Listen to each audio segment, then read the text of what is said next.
In this video, we will guide you through setting up the Cupola360 camera system.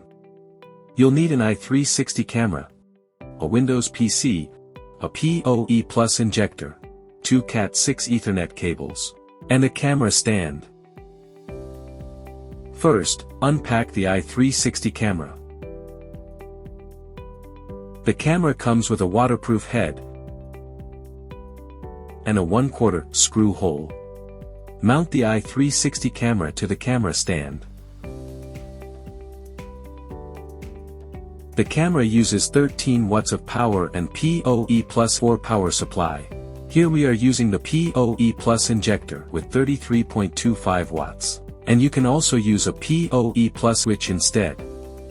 Next, connect the camera to the PoE Plus injector by attaching one end of the Ethernet cable to the injector's port labeled power.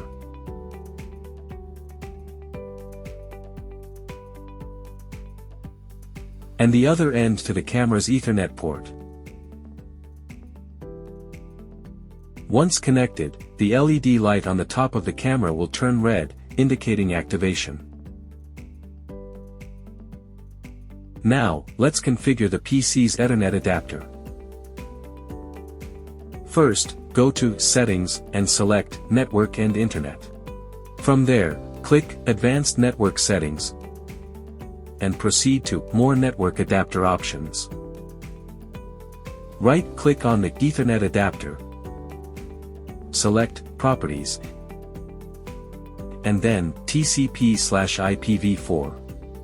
The camera's default IP address is 192.168.1.100. You need to configure the adapter to ensure both the camera and PC are on the same network. Check Use the following IP address. Set the IP address to 192.168.1.10. And the subnet mask to 255.255.255.0. For the default gateway, use 192.168.1.1. After filling out the information, click OK to complete the Ethernet adapter configuration.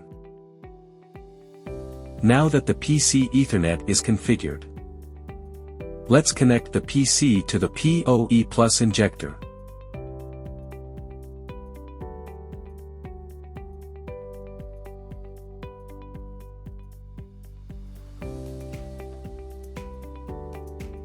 Wait until the LED turns green, indicating that the camera has successfully powered on and obtained an IP address.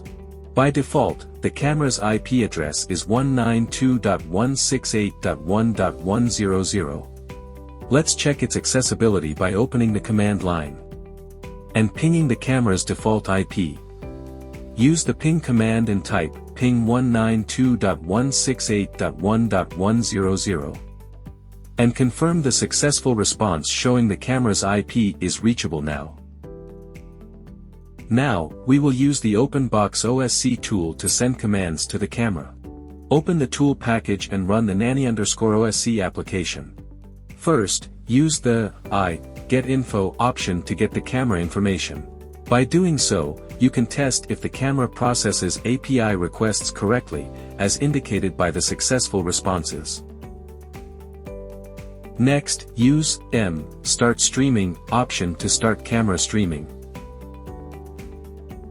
The response will provide an RTSP URL. Now, we can use VLC to test the streaming functionality. Go to Media and click Open Network Stream. Input the corresponding RTSP URL and click Play. As you can see, the camera streaming works perfectly.